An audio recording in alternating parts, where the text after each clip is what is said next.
Hallelujah. Hallelujah. Glory be to God. Icyubahiro kibi cy'Imana. I thank God for this time, Nishimye Imana kubw'uyu mwanya. and it's a pleasure for me to be with you Nishimiye kubana namwe. this time again.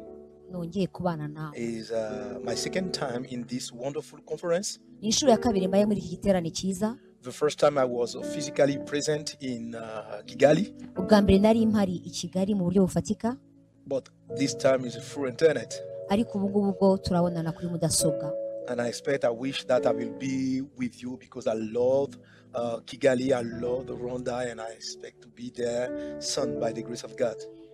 Icyari kuba cyiza nuko nari kubana namwe kuko nkunda Kigali, nkunda uwo mujyi wanyu, And I want ariko Imana to izabidufashamo. celebrate God for my friend, Ndashaka gushima Imana kubwa mwene brother, data, inshuti yanjye mwene data, Apostle Paul Gitwaza. intumwa Paul Gitwaza. Thank you for this invitation, Urakoze cyane kuntumira, and thank you all the team for ndetse this ndashima second invitation, n'abo mukorana bose kubwo kuntumira. and that my God bless this wonderful conference, Kandi ndasaba kugira ngo Imana yanjye ihe umugisha igiterane, and through this conference, that is blessing will be everywhere in this wonderful country, Africa. kandi biciye muri iki giterane cyiza Imana izatanga umugisha muri icyo gihugu ndetse no muri Afurika yose. Haleluya.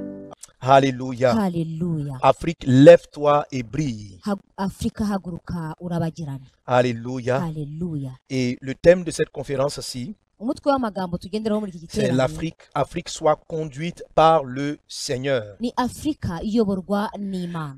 Avec pour texte de base, Aho tugendera ku ainsi cyanditse, par l'Éternel ton Rédempteur, uku ni ko Uwiteka Imana le Saint yawe d'Israël, ivuga, uwera wa Isirayeli. moi l'Éternel ton Dieu, Yewe Uwiteka Imana je yanjye, t'instruis pour ton bien, ndakwigishiriza je te kugira ngo ugire conduis dans la ibikugirira voie umumaro. que tu dois suivre. Ikakujya imbere mu nzira ukwiriye Je te kunyuramo. conduis dans la voie que tu dois suivre. Ndagushyira mu nzira ukwiriye kunyuramo. Alléluia. Haleluya. Alors, particulièrement aujourd'hui, Uyu munsi rero j'aimerais aborder avec toi le sujet de la foi ndifuza yuko tuganira ku birebana no avec kwizera, un angle particulier kandi turareba mu gace pour kamwe permettre à tous ceux qui entendront ce message gatuma buri muntu wese uri bwumva ubu butumwa d'être conduits par le Seigneur abasha kuyoborwa n'Imana jusqu'à cette grande destinée glorieuse que Dieu réserve à kuzagera ce aho continent. Imana yamugeneye kugera. Lorsque nous disons Afrique, lève-toi et brille, Iyo tuvuga ngo Afrika haguruka lorsque nous urabagirane, disons Afrique soit conduite par le Seigneur, iyo tuvuga ngo Afrika ayoborwa n'Imana, en fait, il ne s'agit pas de la matière, du continent, du sol, de la terre. ntabwo tuba tuvuga ubutaka, ntituba tuvuga Dieu ne aho. bénit pas directement un sol. Ntabwo Imana iha umugisha ubutaka, C'est l'attitude des hommes, ahubwo uko abantu babubamo de ceux bifashe, qui sont sur ce sol, ababa aho hantu qui déterminent la destination et ce que Dieu va en faire de ce sol. nibo batuma aho baba Lorsque habasha Adam et kubaho. Ève ont péché, Kuko igihe Adamu na Eva Dieu dit bacumuye, ceci, Imana iravuga la ngo terre sera maudite à cause de toi. ubu butaka buzavumwa kubera mwe. Donc la terre est bénie Bishatse kuvuga ngo ou ubutaka la buhabwa terre est umugisha maudite cyangwa en bukavumwa fonction de l'attitude des hommes qui y habitent. bivuye ku bahatuye. Lorsqu'on dit l'Afrique, lève-toi et brille, Iyo bavuze il Afrika faut que haguruka toi qui m'entends, urabagirane, tu te lèves et tu brilles. ugomba kubimenya hanyuma ukanarabagirana. Alléluia. Haleluya. La terre et beaucoup de continents sont frappés par des formes de malédiction. Isi yose ndetse n'imigabane myinshi Et à un moment y'umuvumo, donné, Dieu a commencé à apporter sa solution. ku buryo bigeze aho Imana itangira kuzana igisubizo cyayo. Et un des premiers hommes qu'il a utilisé pour la restauration du monde, Umwe mu bagabo Imana yakoresheje kugira ngo ihembure isi, et qui est notre modèle de foi, ari nawe rugero rwacu c'est mu cet homme de Dieu, kwizera. Abraham. Genèse chapitre 12, verset 2. Itangiriro 12 kabiri. Dieu Imana a choisi une personne. yihitiramo Et la Bible dit umuntu, ceci, Bibiliya que ikavuga nous ngo portons ce même héritage. oui, nabo toi qui me bazahabwa suis. uwo murage. Dieu t'a choisi en Christ Imana pour te yaguhisemo bénir, kugira ngo iguhe umugisha, afin que la continuité du message d'Abraham s'accomplisse au travers de nous. kugira ngo ibyabwiwe Aburahamu natwe La bizatubeho. Bible dit que toute la création soupire, elle attend la révélation des fils de Dieu. Bibiliya iravuga ngo abantu bose bategerezanyije Il faut que les amatsiko fils de Dieu, guhishurwa la kw'abana femme de b'Imana. Dieu, le serviteur de Dieu que tu es, Birashoboka yuko wowe umwana w'Imana, umukozi sois béni w'Imana, et relâche la bénédiction uhabwa umugisha kandi sur ugatanga cette terre, umugisha sur tout ce continent. kuri iyi si ndetse no Et kuri uyu que mugabane. Dieu, au travers de l'Afrique, brille sur le reste des nations. Hanyuma Imana ibicishije muri Afurika ikarabagiranisha isi yose. Alléluia. Haleluya. Alors, quelle était la particularité de cette foi qui a amené Abraham à être une bénédiction et à devenir une source de bénédiction? Que c'est par l'élément de la foi Ibyanditswe bitubwira yuko que Dieu akoresheje a conduit kwizera Abraham Imana yakoresheje Aburahamu et il a fait quitter un certain niveau imuvana ahantu runaka pour atteindre un autre niveau. kugira ngo imugeze mu rundi rwego. L'Esprit de Dieu, Dieu a conduit Abraham Imana Dieu yakoresheje l'a umwuka dirigé, wayo kugira ngo et ayobore Abraham est devenu Aburahamu. une source de bénédiction. Aburahamu ayobowe ahinduka Et ses isoko fils y'umugisha ont hérité de cette même promesse. kugira ngo abandi bazamukomokaho bazabashe Et kubibona c'est ce nabo. que Dieu nous dit en Hébreux chapitre 11, versets 8 à 10. Aho rero niho twasomye mu Baheburayo Quelqu'un dit avec moi la foi. 10 kuko akoresheje Quelqu'un dit ukwizera. avec moi la foi. Vuga ngo kwizera. Alors parlons un peu de cette foi. Reka tuvuge rero kuri On en kuno parle beaucoup dans kwizera la vie chrétienne. mu buzima bwa gikristo. C'est elle qui amène un croyant à vivre l'extraordinaire de Dieu. Uko kwizera niko gutuma umukristo cyangwa uwizeye abaho La foi est ibitangaje. l'élément qui permet aux plus grosses montagnes, aux plus gros obstacles de se déplacer. Nibyo bituma ibintu bikomeye, imisozi ikomeye iva mu La nzira. foi est ce qui amène une situation naturelle à basculer et à rentrer dans une situation surnaturelle. Kwizera nibyo bituma umuntu ava mu bintu byari bidasanzwe bikaza mu La buryo foi est aussi busanzwe. un mode de vie. Nibyo bihinduka imibereho y'ubuntu. La Bible dit que mon juste vivra par la foi. kuko ijambo ry'Imana rivuga ngo umukiranutsi azabeshwaho no kwizera. Et si le thème de cette conférence est que c'est l'Afrique qui est conduite par Dieu, Niba rero umutwe w'amagambo w'igiterane Pour ari influencer les ukuyoborwa nations. n'Imana, la Bible dit, prenons l'exemple sur Abraham, Bibiliya itubwira ngo dufate Aburahamu que ce nk'urugero. qui a amené Dieu, un des éléments qui a amené Dieu à le conduire, Umuntu watumye C'est Imana la foi. imuyobora kandi akabikora mu Alléluia. kwizera. Haleluya. alléluia, et comment est-ce qu'elle Alléluia. fonctionne? Alors, dans plus de détails, Tugiye ibwina je vais te parler de 5 ingrédients. ndakubwira ibintu bitanu. Dis avec moi 5. Vuga ngo bitanu, Bitanu, bitanu, bitanu. bitanu. 5 ingrédients, Ibintu bitanu. alléluia, qui vont Haleluya. permettre, de manifester une foi Bituma extraordinaire ugaragaza kwizera kw'indengakamere cyangwa et permettre gutangaje. à Dieu de te conduire Bigatuma Imana vers ikuyobora ta destinée ukagera aho et faire de toi igushaka. une source de bénédiction pour ta ville Bityo ugahinduka isoko Pour ton y'umugisha ku pays. buzima bwawe. et pour l'Afrique. Ndetse ugahinduka Et pour le umugisha ku monde gihugu entier. cyawe ndetse no Au kuri nom de Afurika Jésus, no ku quelqu'un donne un mugabane mot, amen. wose. Haleluya. Alors, je vais t'inviter à ouvrir ta Bible avec moi Ndagusaba gufata dans le Bibiliya livre yawe de Hébreux kugira ngo chapitre dusomere 11 à hamwe partir du verset 1 mu Baheburayo 11 C'est kuva ku dans ce murongo wa texte mbere. qui nous présente la foi Muri ibyo byanditswe que nous niho voyons les turi 5 bubone ingrédients dont je veux parler avec toi. ibyo bintu bitanu ngiye J'espère que kuganira le temps me namwe. permettra de toucher brièvement chacun de ces 5 ingrédients.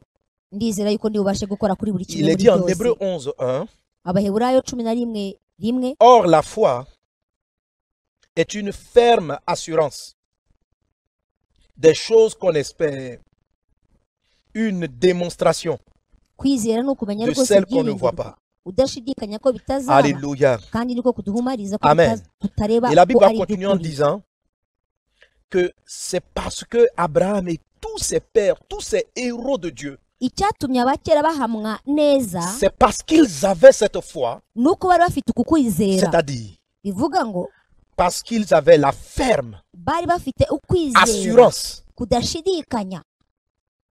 amen, Amen. des choses qu'ils espéraient, Kubw'ibintu batabona parce qu'ils étaient arrivés à démontrer kuko bari babashije kugera ahantu ce bagaragaza qui n'était pas visible sur le plan humain. ibitaraboneshaga amaso yabo. C'est à cause de cela Niyo mpamvu qu'ils ont fait des exploits, bakoze qu'ils ont ibikomeye. été conduits. Niyo mpamvu banayobowe. Alléluia. Haleluya. Lorsqu'on parle de la foi, Iyo tuvuga on kwizera parle de ces 5 éléments. tuba tuvuga ibi bintu bitanu. Lorsque ces 5 éléments-là sont en Kuko ibyo place, bitanu l'élément de la foi est manifesté. iyo bigaragara kwizera Et quels sont kuraboneka. ces 5 éléments? Ibyo bitanu rero ni Alors, le premier élément qu'on trouve dans la foi d'Abraham et qu'on trouve dans votre vie, chaque fois que vous avez vu le ciel agir, icya mbere tubona mu buzima bwa Aburahamu ndetse tubona no mu buzima bwawe iyo twabonye ijuru c'est ritabaye l'invisible. ni ibigaragara, Ce qu'on ne voit pas encore. ni ibyo tutarabona.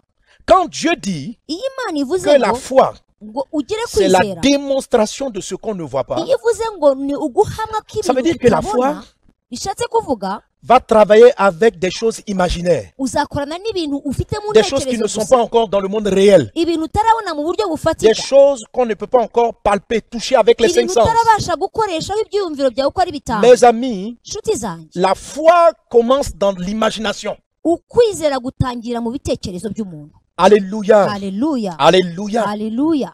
Tu dois imaginer. Ugomba gutekereza. Je crois qu'un des graves problèmes, une des Nibwira maladies qui yuko manque à l'Afrique, kimwe mu bintu birwaje c'est cette Afurika notion-là d'imagination. C'est cet élément-là du rêve. C'est-à-dire le fait d'entrevoir dans les pensées et de concevoir des choses qui n'ont jamais été créées. Des choses qu'on n'a jamais vues. Écoutez, ceux qui ont fabriqué des avions sont ceux qui ont rêvé un jour s'envoler. Une des choses que l'ennemi est arrivé à enlever à l'Afrique, c'est l'imagination. Le rêve. Les gens veulent... on dit l'Afrique va se réveiller. Mais on rêve à quoi? C'est quoi le réveil? Afrique, lève-toi. Mais est-ce qu'on a imaginé ce que c'est que lorsqu'on est levé, ça ressemble à quoi? On a des souhaits. Mais un souhait sans un rêve va te perdre.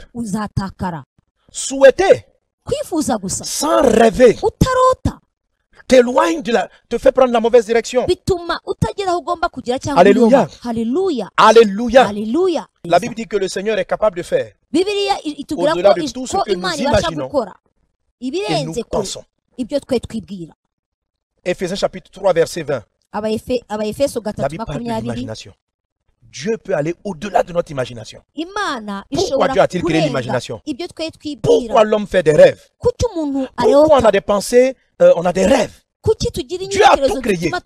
Et il a tout créé pour un but. Pourquoi a-t-il créé le rêve? Le rêve est une manière pour nous d'accéder à l'invisible, d'accéder à ce qui n'est jamais arrivé sur la terre. Et la foi, c'est la démonstration de ce qui n'est jamais arrivé sur la terre. Tu dois rêver. Tu dois rêver. Nous devons rêver une nouvelle Afrique. Nous devons rêver. On ne sait pas comment on va y arriver. Ce n'est pas d'abord là la question.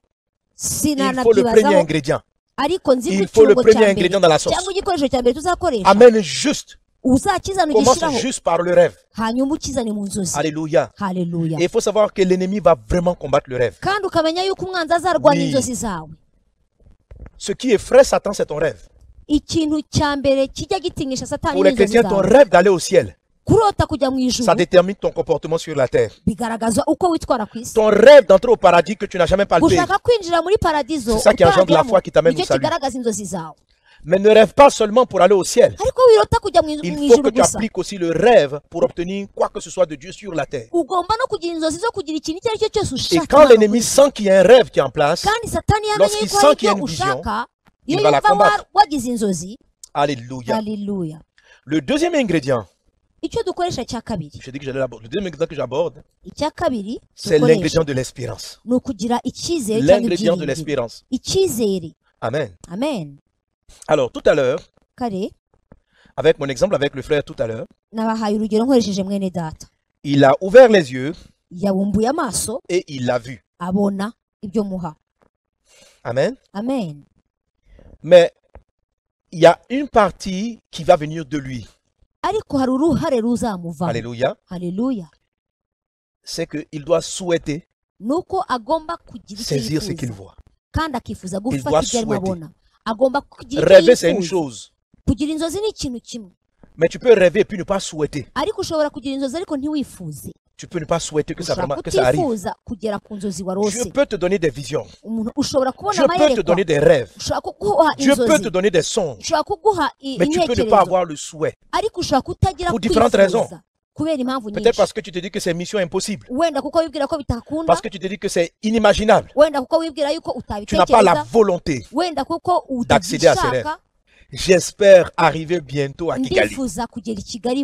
Là, je n'y suis pas, mais j'espère. Je peux rêver de Kigali. Je peux rêver du Rwanda. Mais ce qui va commencer à me faire bouger, c'est le souhait d'y arriver. Il fallait que le frère à côté de moi souhaite saisir la bouteille que je lui montrais. Le rêve que je lui montrais. Il faut de l'espérance. Celui qui rêve sans espérance n'a pas la foi. On peut simplement l'appeler un rêveur. Alléluia. Haleluya. Tu dois souhaiter voir le rêve se réaliser. Ugomba kwifuza kubona inzozi zisohora. Mais le troisième ingrédient Hanyuma icyo cya gatatu que j'aimerais, c'est la gikorwa fermeté. ni uguhamanya. Quelqu'un dit avec moi Ni fermeté. kuba uhamye. Fermeté. Ni ukuba uhamye. Amen. Amen. Amen. Amen. Ésaïe chapitre 26 verset 3 Yesaya 26 dit ceci: à celui qui est ferme dans ses sentiments, tu assures la paix. Ugushikamijeho umutima Parce qu'il uzamurinda se confie en toi. abe amahoro masa kuko À celui qui est yakwiringiye. ferme. Ugushikamijeho. Frère, Haleluya. il ne s'agit pas simplement d'avoir un souhait. Ntabwo rero bihagije kugira La icyo Bible wifuza. Bibiliya Que iratubwira la ngo foi, ngo kwizera ce n'est pas seulement l'espérance et le rêve. ntabwo ari ibyiringiro Il faut n'inzozi, l'ingrédient fermeté. ngo ahubwo hagomba no gushikama. C'est-à-dire, Bishatse kuvuga ngo Ésaïe 26 3 nous révèle, Yesaya 26:3 haradusobanurira pour que Dieu t'assure la paix, kugira ngo Imana iguhe amahoro. il ne faut pas simplement que tu aies des sentiments, ça veut dire des souhaits. Ntabwo bihagije kugira ibyiyumviro no kugira Il ne faut ibyifuzo pas gusa, simplement que tu aies des désirs, ahubwo Imana irashaka ngo ugire n'ishyaka le ryayo, désir d'y arriver. ushake kubigeraho. Il faut que ce désir-là soit ferme. Birashoboka ko ibyo wifuza celui qui biba est bishikamye ferme dans ses cyangwa sentiments. bihamye. Des sentiments fermes, Kugira ibyifuzo bihamye c'est des sentiments qui ne vacillent pas. ni ukugira ibyifuzo cyangwa se no kugira ibyo wifuza C'est des ariko sentiments qui utanyeganyega. gardent l'espérance et le rêve toujours en vision. Ni ibyifuzo bikusanya icyizere Alléluia. n'inzozi. Je rêve bâtir une usine. Ndatekereza kuzagira Je uruganda runini. rêve le réveil de l'Afrique. Ndatekereza kuzagira Afurika iri mu Je buvuzi. rêve. Ndarota. Je dis, waouh, super mon fils. Nkavuga ngo mbega byiza mwana Et wanjye. puis il exprime, papa, je souhaite l'atteindre. Akavuga ngo ndashaka kubigeraho papa. Père, manifeste ta grâce. Ndashaka kubigeraho Et Dieu data, dit, garagaza ubuntu bwawe. Mais quand Dieu dit viens, Hanyuma Imana yakubwira il ngo faut ngwino toujours savoir utabizi. qu'il y a de vent contraire. Ntumenye yuko hari imiyaga C'est quoi le vent ikurwanya contraire? n'ihure nayo. Ni iki imiyaga C'est la réalité ikurwanya? ambiante. Ni bwa Quand vous buzima lisez le tubamo buri contexte, le munsi. vent était déjà fort. Wa muyaga wari umaze kuba mwinshi. Le vent était déjà fort. Wari mwinshi pe. Quand vous regardez et que vous promenez sur la réalité de l'Afrique, Iyo ureba Afurika uko ibayeho uyu le munsi, quotidien, uko urebye ubuzima bwa Afurika buri l'attitude munsi, quelquefois des chefs d'État, des habitants de ce continent, ukareba uko abakuru b'ibihugu bitwara ndetse n'abaturage bo muri ibyo bihugu, vous pouvez, au lieu de continuer à regarder votre rêve, aho kugira ngo urebe inzozi vous zawe, pouvez dire non, c'est pas la peine. ushobora kuvuga uti nta Jetons nubwo l'éponge. nakongera kurota. L'Afrique, c'est pas la peine. Ukavuga uti Afurika rwose nta byiringiro. Tu peux à un moment donné manquer de fermeté. Hari ubwo wabura gushikama vu no de la guhamanya réalité n'umutima ambiante. wawe, kubera ibyo ubona bigukikije. Quand tu commences à manquer de ressources, Iyo utangiye kubura quand tu commences à manquer ibifatika, d'argent, iyo utangiye kubura amafaranga, quand tu rêves de construire quelque chose, nyamara warotaga kubaka et que ikintu, le comptable, les finances viennent t'annoncer que les ressources sont finies, abakontabule bakakubwira yuko ibintu byanze, qu'est-ce que tu vas faire? ubigenza ute? Voyant que les problèmes financiers étaient forts. Iyo ubonye yuko ibibazo bibaye Si tu byinshi, vois les problèmes financiers, ubonye yuko ton ubutunzi miracle bukendereye, va s'arrêter. birahagarara none. Mais si en dépit du vent qui est fort, Ariko noneho en wirengagije dépit de uwo ce buraba, que les ressources sont absentes, wirengagije yuko amafaranga tu ntayahari, continues à dire, il est ugakomeza capable, ukavuga ngo Il est ndakomeje, il est nzabigeraho, capable, il nzabishobora, est capable, nzabishobora, il est capable. arabishoboye. Oui, Dieu est capable de faire Imana irashoboye tout ce qu'il dit kandi ibyo ivuga byose qu'il irabishoboye. fera. Ibyo byose irabikora, Il est capable. irabishoboye. Kugira Tout ce qui ibyiringiro est n'ibitekerezo juste, bibone, tout ce qui est noble, ibyiza, tout ce qui est iby'ubutunzi, digne de iby'ubupfura, ibyo gutekerezwa lorsque les neza. choses impures, la méchanceté, le désir de vengeance Iyo ibintu bibi bikuje mu Commence kwihorera à t'animer. ishyari nibitangira kwinjira muri wowe, contre tous ceux qui se sont battus contre ton rêve, kuri ba bandi bose barwanyije ibyawe, tu es en train de t'enfoncer. Tu n'es nubitindaho pas ferme uzatangira dans tes kwinjira. sentiments. Ahubwo rinda Tu n'es pas ibitekerezo ferme byawe dans tes uhamye, pensées. Tu as utekereze commencé à ibitekerezo, regarder aux critiques. urinde ibitekerezo, Tu as wirinde commencé à ibiri regarder aux kuvugwaho, coups qu'on t'envoie. ntuzarebe mesaje Et wohererezwa, tu es en train de perdre la foi. hanyuma utangire gutakaza Jérémie dit, ibyiringiro. je dois repasser dans mon cœur. Yeremiya aravuga ngo La icyo nicyo fermeté, nibuka, C'est de ngo binde mu repasser ce que mutima, tu rêves. ni uguhora ce mu que tu mutima espères. wanjye ngaruramo inzozi zanjye. Le quatrième ingrédient, Icya kane fait qu'on gikenerwa, a la foi, c'est l'assurance. icya kane gikenerwa Dis avec moi l'assurance. ni ukuba Dis avec moi wumva l'assurance. uhamya neza Quelqu'un donne un yuko bon amen. Alléluia. guhamanya n'Imana, L'assurance. La guhamya Bible dit la foi, c'est la ferme assurance des choses qu'on kuko espère. ni uguhamya Alors, neza. tu as constaté avec moi, avec les trois premiers ingrédients de la foi, Wabonye neza yuko qu'il ibya suffit gatatu d'enlever un bibanza des éléments ni ibintu bikoreshwa pour que la mixture ne donne plus la foi. kugira ngo ibyo byose bize kugera ku kwizera. Une foi faible. Ugomba kutagira kwizera gucitse intege. Donc la foi doit regrouper ces 5 ingrédients. Ukwizera kugira ngo kuzure kugomba kuba gufite ibintu bitanu. Alléluia. Alléluia. Alléluia. Alléluia. Alors l'assurance, ça parle de sérénité. Ça parle d'un calme intérieur. Kumenya neza yuko ufite ikintu nuko ufite gutuza muri wowe. Uba wemba utuje muri wowe. Donc l'opposé de l'assurance, c'est la panique, c'est la peur, c'est des sentiments de peur. Et c'est exactement ce que Pierre a eu dans son cœur.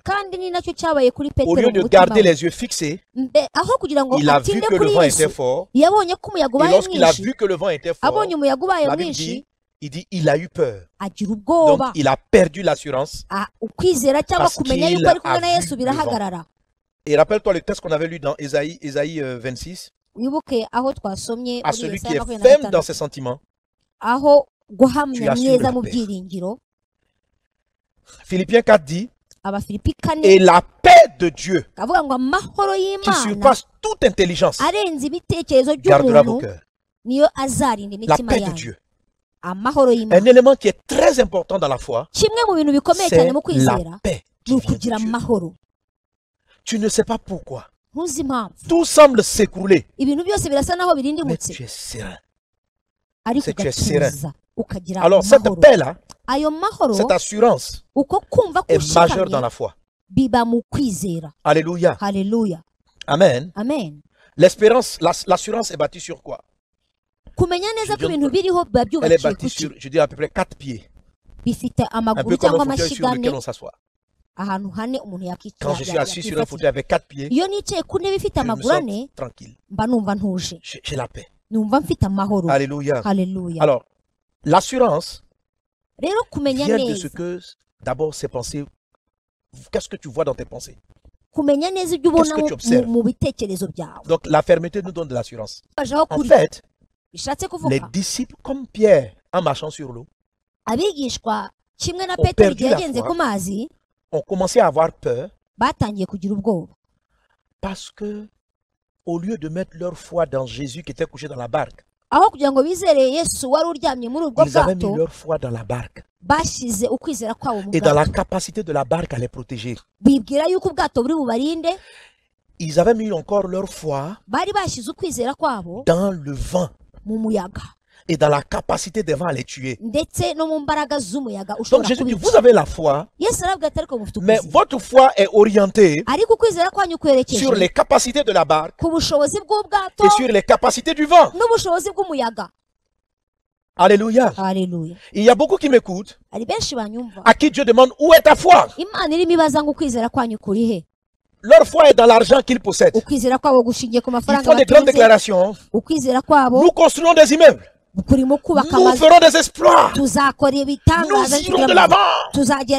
Jésus va nous conduire. Mais dans le cœur, ils sont assis dans une barque confortable de leurs finances. Leur foi est quand la mer est calme. Mais dès que le vent se lève, ils perdent l'élément sur lequel ils s'appuient. Vous avez de l'assurance. Parce que du fond de votre cœur, vous ne comptez ni sur votre argent, ni sur les circonstances. Mais vous comptez sur Dieu. Vous comptez sur Jésus. Vous dites que tant que Jésus est là, ça va aller. Ça va partir. La peur, c'est le fait qu'à un moment donné, tu n'as plus confiance dans ce que Dieu te donne. Alléluia. Alléluia. Où est votre foi? Où est votre foi? Amen. Amen. Quand quelqu'un n'a pas cet élément, c'est ce qui fait qu'il ne quitte jamais la barque. Les 12 apôtres, les 11 qui étaient restés, sont des gens dans la vie desquels il y a eu très peu de miracles. du temps de Jésus. Parce qu'ils préfèrent le confort de la barque. Tu préfères le confort de ton travail. C'est la raison pour laquelle tu ne peux pas bâtir l'entreprise que Dieu te montre en rêve. Tu préfères un endroit où ton salaire sera assuré et tu es dans cette barque-là. Tu as un rêve. Tu vois des usines. Mais tu ne vas pas oser mettre le pied dans la mer. Mettre le pied dans la mer. Parce que si je quitte ce travail, comment est-ce que je vivrai? Jésus te dit, il t'appelle à prêcher la parole de Dieu. Mais si je quitte mon travail, comment est-ce que ce sera? Jésus a dit aux disciples. Jésus a dit à Abraham, quitte ton pays, quitte ta patrie, tout ce dans quoi tu as vécu auparavant, et sur la base de ma parole, avance vers l'inconnu. Tu t'appuies exclusivement, ta foi est basée sur ce que je t'ai dit. Tu trouves ta paix, ton calme dans ma parole. Écoute-moi frère, la parole de Dieu est beaucoup plus fiable que tes finances. L'ennemi peut bloquer tes finances. On peut te faire perdre ton travail. Mais Dieu ne t'abandonnera jamais. Dieu ne te laissera jamais. Dieu est fidèle. Il honore sa parole. Il réalise sa parole. Est-ce qu'on est ensemble? Alléluia. L'assurance vient. Amen. De ce que on a reçu ce que j'appelle le réma. Kumva umuntu ashinganye biva mu kwakira ijambo rema ukumva neza yuko Yesu abigukorera ukumva ko byose ari ibye bya Yesu. Nous avons auprès de lui cette assurance. Si nous demandons quelque chose selon sa volonté, il nous écoute. Alléluia. Alléluia. La Bible dit qu'on a de l'assurance. Lorsque ce qu'on a demandé, on sait que c'est sa volonté. On est conscient que c'est sa volonté. C'est pourquoi, au moment où tu fais la prière, Père, je veux voir cela se réaliser. Reste en prière jusqu'à ce que tu entendes ce que la Bible appelle le réma. Cette voix qui te dit, ma fille, mon fils, je ferai cela avec toi. Ça, c'est le deuxième pied de l'assurance. Il faut que tu reçoives à un moment donné une parole directe de Dieu te concernant. Tu sais que Dieu peut te faire marcher sur les eaux. Mais tu as besoin, comme Pierre, d'entendre le vient. D'entendre le vient. Tant que tu n'as pas reçu ce go, reste dans sa présence. Cherche la face de Dieu. C'est cette petite parole-là dont la Bible parle en disant.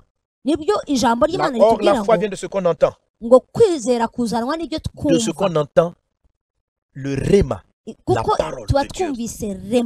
Alors, la foi dont il est question dans ce passage, alléluia, est engendrée par le fait que Dieu t'a dit quelque chose.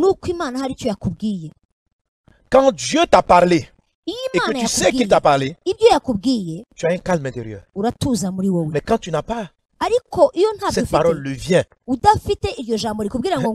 Satan va te dire, mais qui t'a dit de venir? Alléluia. Les deux autres pieds, c'est l'évolution progressive. Amen. Et puis, la connaissance de ton identité pour Dieu. Donc, le premier pied, c'est où est ta foi. Le deuxième, c'est le réma, tu dois Dieu entendre parler. Ça, c'est pour avoir l'assurance. La troisième chose, c'est la progression. Alléluia. Amen. La Bible dit que, bon, j'ai beaucoup de passages, mais je ne vais pas lire, que la lumière évolue progressivement jusqu'à l'éclat du jour. Dieu commence toujours petit. C'est de cela qu'il parle de la foi qui est comme un grain de sénévé. C'est la confiance dans le petit que tu as avec toi. C'est un élément de l'assurance. Alléluia. Si tu dois chercher 10 millions de dollars pour bâtir une église, il ne faut pas voir les 10 millions. Si tu veux de l'assurance, il faut croire dans les 5 pains et les 2 poissons que tu as. C'est ce qu'on appelle la foi est comme un grain de sénévé. Elle ne regarde pas à la montagne, mais elle regarde à la petite pierre qu'elle peut déplacer de la montagne. Et elle va commencer par la petite pierre. Elle sait que ça, au moins, je peux la déplacer. Et quand elle touche ça, l'Esprit de Dieu commence à faire le reste. Et elle voit toute la montagne qui s'écoule. Si vous avez la foi comme un grain de sénévé, vous allez déplacer la montagne. L'assurance vient de tout petits pas. Et l'assurance vient, alléluia, de ce que tu sais que tu es.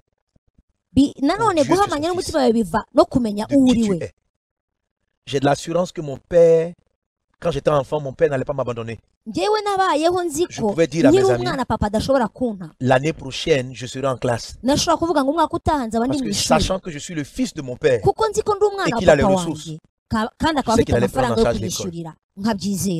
Alléluia. Tu es la fille de Dieu. Il est fidèle. Amen. Et le tout dernier ingrédient, la démonstration. Amen. On a vu le rêve, l'espérance, la fermeté, l'assurance et puis la démonstration. Alors la démonstration, alléluia, c'est maintenant la partie visible. Démontrer ce qu'on n'a pas encore vu. Jésus a dit à Pierre, viens, mais il a fallu qu'il ose descendre sur la mer.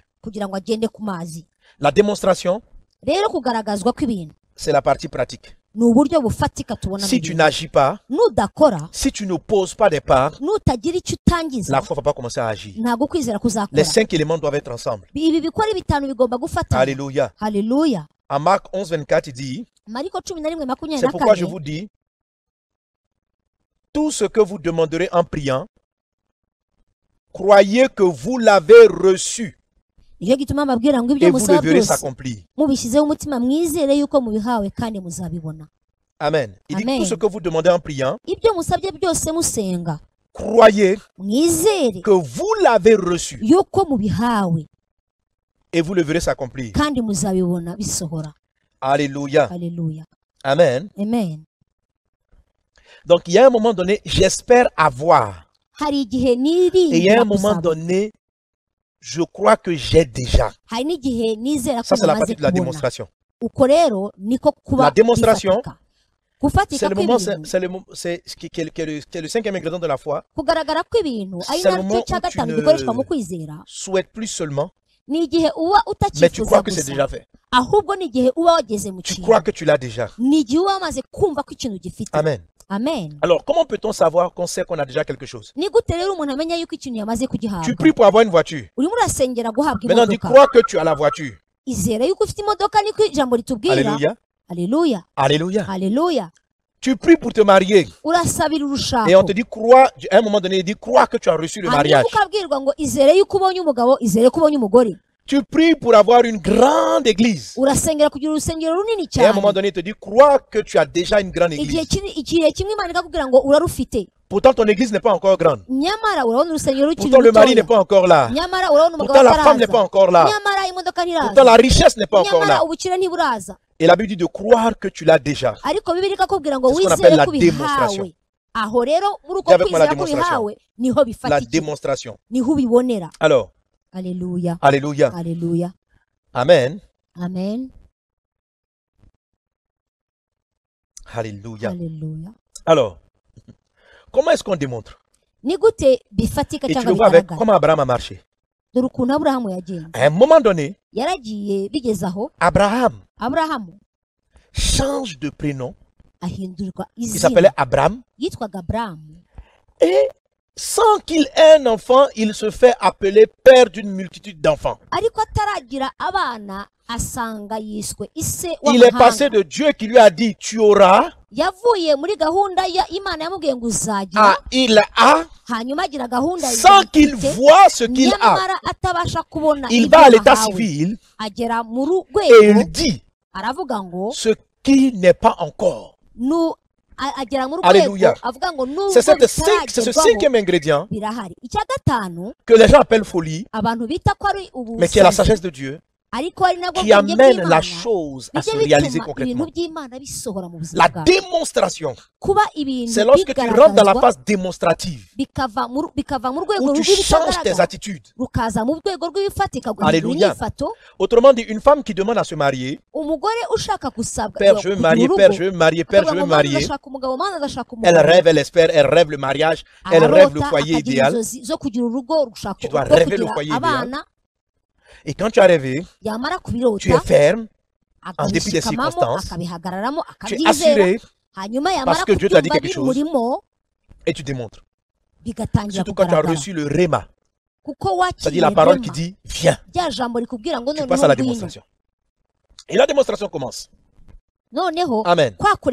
C'est-à-dire que démontrer ce que tu n'as pas encore vu, c'est-à-dire te comporter comme une femme mariée sans être mariée. Ça veut dire te comporter comme si tu es pris pour être directeur, tu te comportes comme un directeur quand bien même tu n'es pas un directeur. C'est la démonstration. On n'a pas encore vu, entendu que tu as été nommé, mais tu as l'attitude d'une personne qui est nommée. Alléluia. Alléluia. Alléluia. Alléluia. La démonstration, c'est appeler les choses qui ne sont pas comme si elles étaient. La foi, c'est Jésus qui vient, qui regarde Lazare, qui parle de Lazare qui est mort et puis il dit Lazare dort. Il n'appelle pas Lazare du nom de la défaite. Il appelle Lazare du nom de la victoire. Quand vous changez d'attitude, vous appelez les choses. Alors vous n'appellerez plus l'Afrique pays de guerre, nation de guerre. Vous appellerez l'Afrique nation prospère, nation riche. Vous regardez les gens et vous commencez à les appeler de ce que vous rêvez et non de ce qu'ils sont. Vous les appelez par rapport à leur futur et non par rapport à leur présent. Parce que tu crois que ce que Dieu te montre va s'accomplir. Et tu démontres ce que tu n'as pas encore vu. Tu utilises le langage de ce que tu n'as pas encore vu. La façon dont tu te comportes. Si tu veux devenir un grand directeur, la démonstration, c'est le fait de commencer à t'organiser, à travailler comme un directeur. Tu ne peux pas dire que tu crois qu'un jour tu seras directeur et tu dors jusqu'à 10 heures parce que tu n'as pas encore de travail. Lève-toi comme si tu allais aller au travail. Lève-toi. Quand tu vas travailler, qu'est-ce que tu feras? Tu vas te lever à 4 heures du matin, tu vas prier jusqu'à 6 heures, tu vas prendre ta douche, fais-le. On dit, mais où tu t'en vas? Tu dis, je ne sais pas. Mais comme je sais que je vais gérer, alors je vais commencer à faire des études de gestion. Je vais commencer à faire des études. Quand tu sais que tu vas arriver quelque part, tu commences à avoir l'attitude qu'il faut. Madame, tu sais que tu vas te marier, tu commences à ranger ton armoire comme si ton mari allait occuper l'autre partie de l'armoire. Quand tu te couches sur ton lit, tu ne dors pas comme un célibataire. Tu mets une jambe ici, une jambe là, et puis tu couches comme ça. Non. Tu sais qu'un jour ton mari sera là. Et tu commences à prendre les habitudes de bien dormir. Tu commences à prendre des habitudes de rentrer assez tôt parce que tu sais que quand tu seras marié, il faudra que tu rentres tôt pour faire la cuisine, t'occuper de tes enfants. Alors la démonstration, tu ne restes pas en train de causer avec tes copines jusqu'à minuit parce que tu es célibataire. Tu le démontres ce que tu n'as pas encore vu. Surtout lorsque tu reçois le réma. Cette parole qui te dit, je m'apprête à le faire. Tu rentres dans la phase démonstrative. Que Dieu vous bénisse abondamment. Changeons le nom que nous donnons à l'Afrique. Dernièrement, je disais à mon pays, je disais à des hommes politiques, laissez-moi parler ainsi. Je dis ceci, c'était des dirigeants politiques, je leur ai dit, arrêtez de vous appeler opposition.